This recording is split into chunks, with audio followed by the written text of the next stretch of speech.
Good evening dear student. आज हम लोग 11 यानी फाउंडेशन बैच का थर्ड क्लास लेंगे। ये जो है आपका लेक्चर थर्ड होगा क्योंकि 2 लेक्चर पहले करवा चुके हैं। यूट्यूब पे ही दोनों लेक्चर करवाए थे। आज तीसरा लेक्चर हम पढ़ाने जा रहे हैं और अभी जो आप लोग को पढ़ाया जा रहा है वह मैथमेटिकल टूल्स है, जिसके मदद से ही हम फिजिक्स को सीख सकते हैं। तो सबसे इम्पोर्टेंट ये मैथमेटिकल टूल्स है आपको डिफरेंशिएशन, जिसका यूज सबसे ज़्यादा फिजिक्स में होता है। अब देखिए ये डिफरेंशिएशन क्या है, कैसे हम इसमें पढ़ते हैं, सभी चीज़ को अभी हम एक एक करके सिखाएंगे। तो ध्यान में रखिएगा, फाउंडेशन बैच के लिए है ये क्लास। धीरे धीरे इस क्लास को भी हम आप लोग को जियोमीट पे पढ़ाना स्टार्ट करेंगे। सबसे पहले यूट्यूब पे भी पढ़ाया जाएगा। देखिए इसमें सबसे पहला चीज है स्लोप समझना। इसको कौन सा एक्सिस कहते हैं भाई, और इसको क्या कहते हैं हम लोग, एक्स एक्सिस। ये आप लोग देखे भी हैं, पढ़े भी हैं पहले से, 8, 9, 10 सब जगह पढ़े हैं आप लोग। अब देखिए अगर हम इसका बात करते हैं तो ये हो गया थीटा। यहाँ पे लीजिए थीटा, कोई कहेगा हम यहाँ पे लेंगे तो ये भी थीटा हो गया, कोई कहेगा हम यहाँ पे लेंगे तो ये भी थीटा हो गया।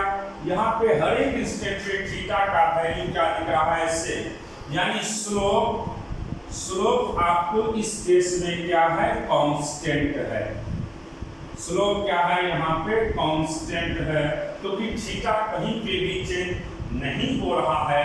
जब थीटा चेंज नहीं करता है तो हम कहते हैं कि स्लोप उसका क्या होता है, कांस्टेंट होता है। लेकिन जैसे ही हम इसको देखेंगे, देखिए ध्यान से, ये y एक्सिस हो गया, ये x एक्सिस हो गया। अब इसका ग्राफ देखिए ऐसे मान लीजिए जा रहा है, तो ऐसे जा रहा है तो निश्चित है इसका हर एक इंस्टेंट पे स्लोप चेंज करेगा। जैसे मान लीजिए यहाँ पे ये मान लो थीटा 1 है, फिर यहाँ पे मान लीजिए इस पॉइंट को देखेंगे तो ये थीटा 2 हो जाएगा। तो यहाँ पे स्लोप जो है, स्लोप आपका क्या है, वेरिएबल है। थीटा चेंज हो रहा है, इसका मतलब स्लोप क्या है आपका, वेरिएबल है। क्लियर हुआ। एक्स और वाई एक्सिस जो थीटा बनाते हैं उसी को हम क्या कहते हैं, स्लोप कहते हैं। क्या कहते हैं, स्लोप कहते हैं। अब जैसे देखिए इसमें और कुछ समझा रहे हैं, इसी थीटा को जो कांस्टेंट लिए हैं उसी को थोड़ा सा और क्लियरिफाई करने के कोशिश में लगे हुए हैं। देखिए समझिएगा, मान लीजिए ये y एक्सिस है, ये y एक्सिस और ये आपका x एक्सिस हो गया। फिर उसके बाद देखिए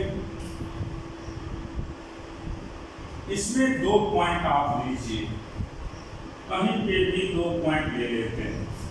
एक पॉइंट यहाँ ले रहे हैं, एक पॉइंट यहाँ ले रहे हैं। अब समझिएगा, मान लीजिए हम अब इसी को थीटा कर रहे हैं।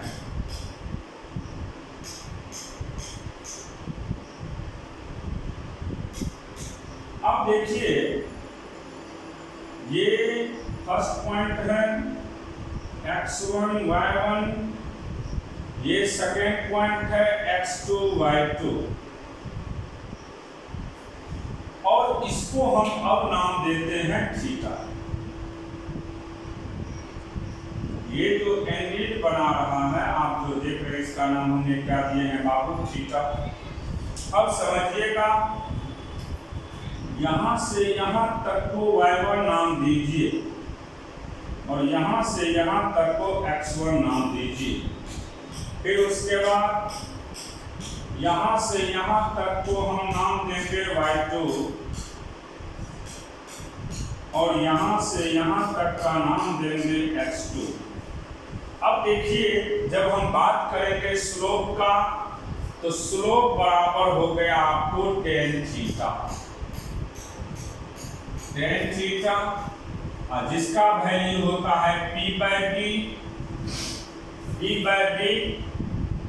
अब देखिए हमें यहाँ से यहाँ तक का डिस्टेंस y2 और यहाँ से यहाँ तक का डिस्टेंस y1, हम इसको अगर साइड में बनाते हैं तो समझिएगा इस चीज को। अब ये हो गया आपका छोटा सा ट्रायंगल, ये थीटा हो गया, और ये डिस्टेंस जो हो गया आपका x2 माइनस x1 हो गया, और ये डिस्टेंस जो हो गया आपका y2 माइनस y1 हो गया। वह डिस्टेंस x2 माइनस x1 हो गया और वह डिस्टेंस y2 माइनस y1 हो गया। अब देखिए यहाँ पे जब थीटा की बात करते हैं टेन थीटा का, तो टेन थीटा का सिंपल वैल्यू होगा y2 minus y1 bye x2 minus x1, और यहाँ पे थीटा का वैल्यू हमेशा क्या होगा, कांस्टेंट होगा। अब देखिए इसी में अभी तक आप जो देख रहे हैं ये थीटा आपका क्या है, कांस्टेंट है, यानी स्लोप आपका कांस्टेंट हो गया। इस केस में अभी तक स्लोप जो आप देख रहे हो वह क्या है बाबू, कांस्टेंट है। अब थोड़ा दिखाते हैं आप लोग को एक और इसी में वेरिएबल स्लोप की जो बात कर रहे हैं उसका। देखिए जैसे ग्राफ है, मान लीजिए ये y एक्सिस, ये x एक्सिस। अब देखिए जैसे मान लीजिए यहाँ पे एक पॉइंट लेते हैं, एक पॉइंट यहाँ पे लेते हैं। अगर ये x1 y1 ये x2 y2 होता है तो इसका स्लोप ऐसे होगा, इसका ऐसे होगा। क्या एक जगह कोइंसाइड कर रहा है? नहीं कर रहा है। यानी अगर हम बात करेंगे x1 y1 x2 y2 तो दोनों एक पॉइंट पे कभी भी एग्जिस्ट नहीं करेगा, दोनों के अलग अलग स्लोप होंगे। यहाँ पे आप देखिएगा तो स्लोप का वैल्यू ही क्या हो जाएगा, अलग अलग होगा। लेकिन हमें अब दिखाते हैं इसी में नेक्स्ट पॉइंट, जब छोटा सा ड्यूरेशन में लेते हैं तब देखिए क्या होगा।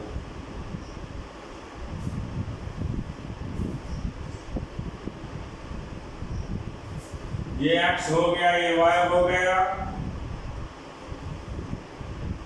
अब देखो बाबू ऐसे ग्राफ हम ले रहे हैं इसमें। अब इसको समझाने के लिए हम छोटा सा इंटरवल ले लेते हैं, बहुत ही छोटा। देखिए अब जब इसमें बात करेंगे, ये 2 पॉइंट है, ये 1 पॉइंट है, तो एक छोटा सा ट्रायंगल फॉर्म करेगा और यहाँ पे स्लोप आपका थीटा तो होगा, ये छोटा सा है, ये x2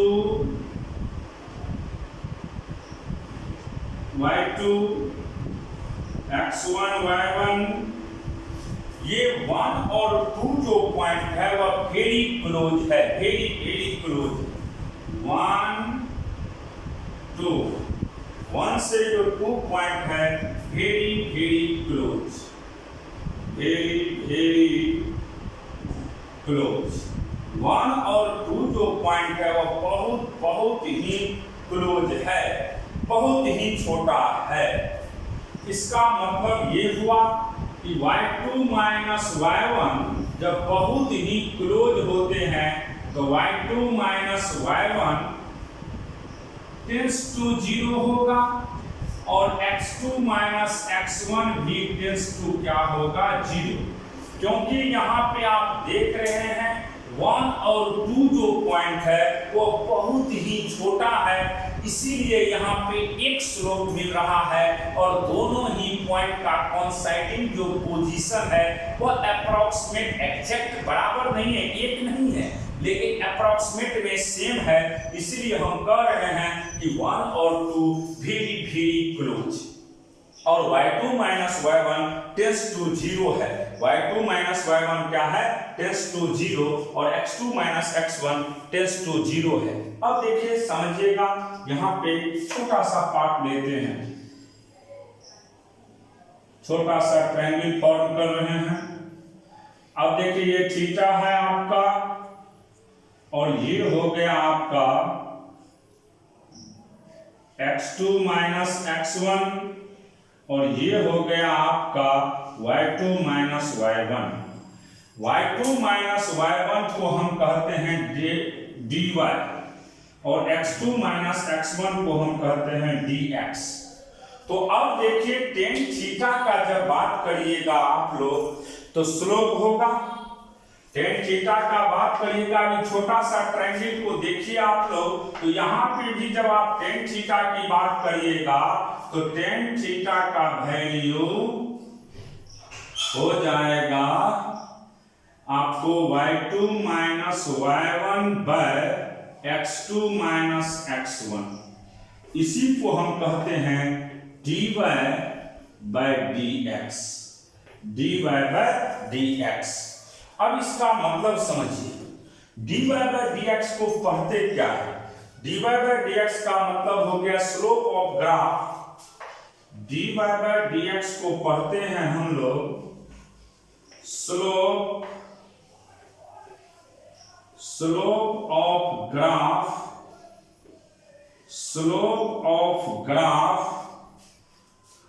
of y versus x। Slope of graph of y versus x, slope of graph of y versus x, या इसको हम ये भी कहते हैं स्लोप यानी टेन थीटा यानी dy बाय dx। तो इसका दूसरा नाम ये भी है rate of change of y with respect to x, rate of change of y with respect to x। dy by dx को सिंपली याद रखिएगा कि rate of change of y with respect to x के नाम से जानते हैं, या slope of graph of y versus x, या आप इसको ये भी कह सकते हैं। देखिए d का मतलब ये जो d है वो dy, ये बहुत ही छोटा है किसके रिस्पेक्ट में? जो टर्म होते हैं उसके रिस्पेक्ट में। dy का मतलब होता है very smaller position of y और dx का मतलब होता है very smaller position of x। इसका मतलब ये हुआ कि y2 माइनस y1 में जो चेंजिंग होगा वह बहुत ही छोटा होगा और x2 माइनस x1 में जो चेंजिंग होगा वह बहुत ही छोटा होगा, टेंस टू 0 होगा। तो इसका मतलब डिफरेंशिएशन जब भी हम करते हैं तो बहुत ही छोटे वेरिएशन के लिए, किसके लिए? कोई पूछ देगा आपसे कि बताइए डिफरेंशिएशन क्यों किया जाता है, तो कहिएगा कि हम लोग फिजिक्स के न्यूमेरिकल को सॉल्व करने के लिए डिफरेंशिएशन का यूज करते हैं। और इसमें क्या होता है डिफरेंशिएशन में कि हम लोग उसका जो पोजीशन होता है वो बहुत ही छोटा होता है, उसी में जो चेंजिंग की बात करते हैं, इसीलिए हम लोग डिफरेंशिएशन करते हैं। तो कभी कभी लोग पूछ देता है डिफरेंशिएशन का कुछ डिफिनेशन लिखिए। वैसे एक्चुअल डिफिनेशन की बात किया जाए तो इसका एक्चुअल कोई डिफिनेशन नहीं है, लेकिन हम लोग एक छोटा मोटा डिफिनेशन बनाए हुए हैं कि देखिए कोई भी, देखिए डिफरेंशिएशन हम करते हैं सिर्फ वेरिएबल का डिफरेंशिएशन वेरिएबल के रिस्पेक्ट में ही होता है। वेरिएबल का डिफरेंशिएशन हम वेरिएबल के रिस्पेक्ट में ही करते हैं। और जब डिफरेंशिएशन किसी पॉलिनोमियल, अब पॉली का मतलब क्या होता है? पॉली का मतलब होता है जिसपे एक से अधिक पावर होते हैं उसको पॉलिनोमियल कहते हैं। तो टू रिड्यूस लिख लेते हैं, छोटा मोटा डिफिनेशन, टू रिड्यूस का मतलब होता है कम होना यानी घटना। To reduce the power of any poly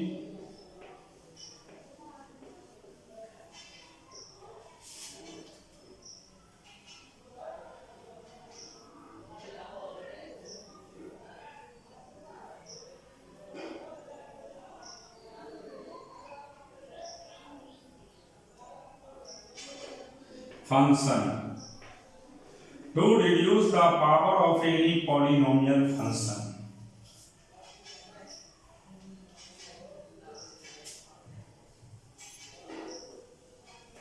Polynomial function to reduce the power of any polynomial function. Polynomial का मतलब होता है जिसपे एक से अधिक पावर होते हैं उसको कौन सा फंक्शन कहते हैं हम लोग पॉलिनोमियल। और यहाँ पे सिंपल याद रखिएगा कि अगर हम किसी पॉलिनोमियल फंक्शन का पावर को रिड्यूस करवाते हैं तो उसी को किसके नाम से हम लोग जानते हैं, डिफरेंशिएशन के नाम से। तो याद रखिएगा डिफरेंशिएशन का सिंपल मीनिंग होता है to reduce the power of any polynomial function. जैसे अब हम इसमें कुछ आप लोग को फार्मूला रखा रहेगी, मैथमेटिक्स में वैसे बहुत अच्छा से सर पढ़ाएंगे जब कैलकुलस पढ़ाएंगे, यहाँ पे यूज है इसलिए हम लोग को फिजिक्स में पढ़ाना पड़ता है। तो आप लोग अब कुछ इंपोर्टेंट फार्मूला की बात करते हैं। सम इम्पोर्टेंट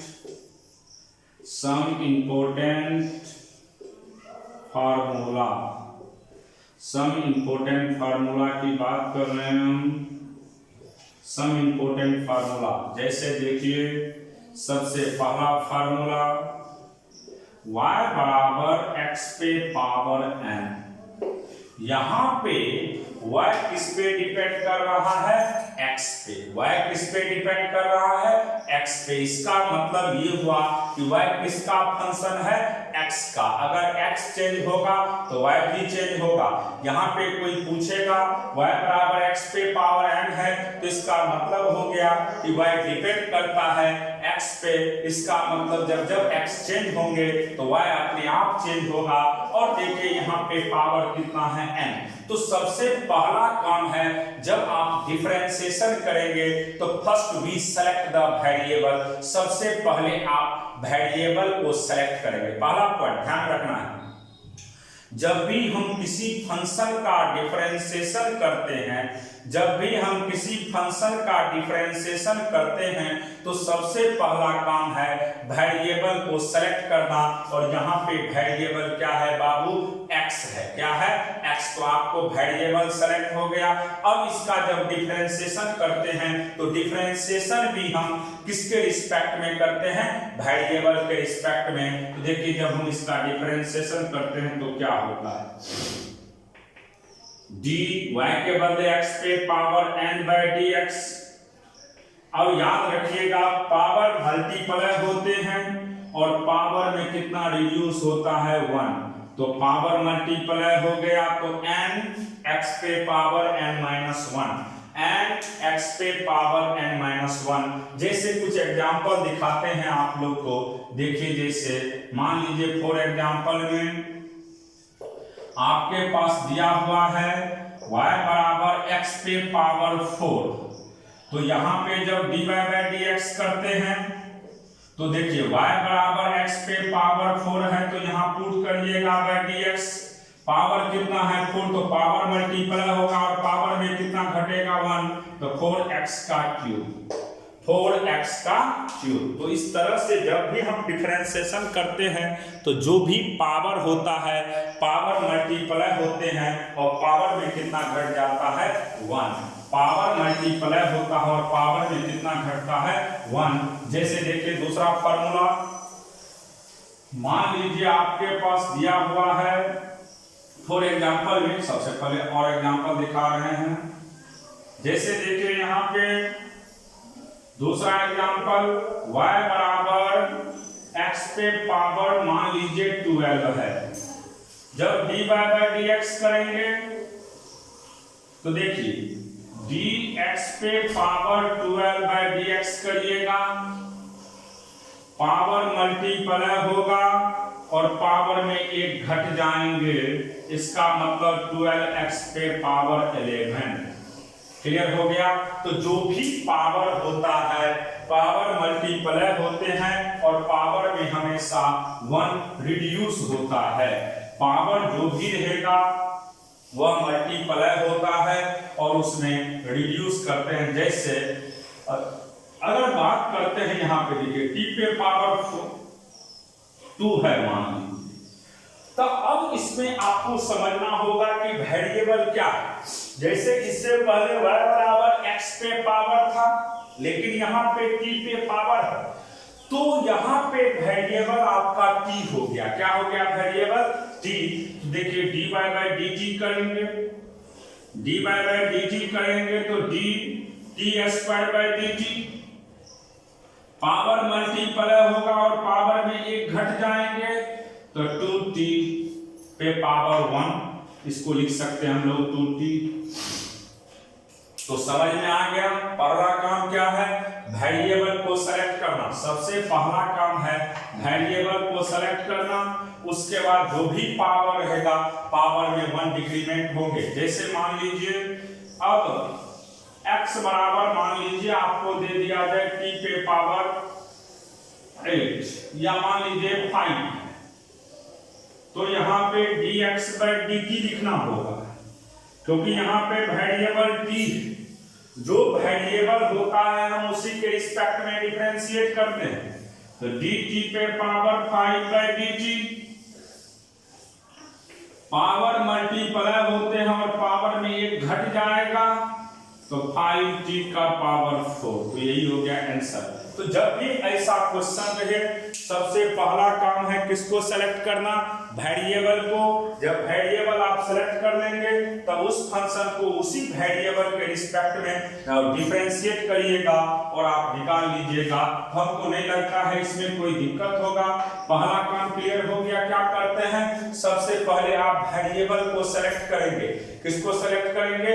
वेरिएबल को सेलेक्ट करेंगे, फिर डिफरेंशिएट करेंगे। जब डिफरेंशिएट करेंगे तो पावर याद रखिएगा मल्टीप्लाई होता है। पावर क्या होता है? मल्टीप्लाई होता है और पावर में कितना घट जाता है? 1। लेकिन अब दूसरा हम बात कर रहे हैं, जैसे y बराबर मान लीजिए 5 दिया हुआ है। जब इसको डिफरेंशिएट करते हैं तो क्या यहाँ पे कोई वेरिएबल है? नहीं है। तो 5 का डिफरेंशिएशन हम किसी के रिस्पेक्ट में करेंगे 0। क्यों? अभी बताते हैं। देखिए ये y है और ये x है। yx ये 5 हो गया। ये किसके पैरेलल है? x एक्सिस के पैरेलल है। ये किस एक्सिस के पैरेलल है? x एक्सिस के पैरेलल है। तो इसका स्लोप भी क्या है? आपको स्लोप दिख ही नहीं रहा है। स्लोप नहीं दिख रहा है, इसका मतलब है कि इसका वैल्यू, यानी जब स्लोप ही नहीं है तो निश्चित है इसका डिफरेंशिएशन का वैल्यू हमेशा क्या होगा? 0 होगा। तो क्लियर हो गया। कोई भी कांस्टेंट रहे, किसी भी कांस्टेंट का डिफरेंशिएशन किसी के रिस्पेक्ट में हमेशा याद रखिएगा, चाहे x के रिस्पेक्ट में बात करें, चाहे y के रिस्पेक्ट में बात करें, चाहे टाइम के रिस्पेक्ट में बात करें, किसी के रिस्पेक्ट में इसका वैल्यू हमेशा क्या होता है? 0। आज थोड़ा कम ही पढ़ाएंगे क्योंकि अब ये बेस फाउंडेशन का भी धीरे धीरे हम पहले YouTube पे देंगे आप लोग को, उसके बाद जो है आप लोग को फिर हम सभी को मैसेज करते रहेंगे। आप लोग सभी लोग टेलीग्राम से जुड़ जाएंगे। गुड लक फिश क्लासेस के नाम से टेलीग्राम पे हमने एक साइट बनाया है, उस पे जुड़िएगा और उसी के माध्यम से आप लोग को मैसेज पहुंचेगा। और सभी लोग धीरे धीरे जियो मीट डाउनलोड कर लीजिएगा या YouTube पे भी हम लोग लाइव क्लास आएंगे और कोई भी डाउट होगा वह भी क्लियर होगा। आज तक के लिए हम यही क्लास को ड्रॉप कर रहे हैं।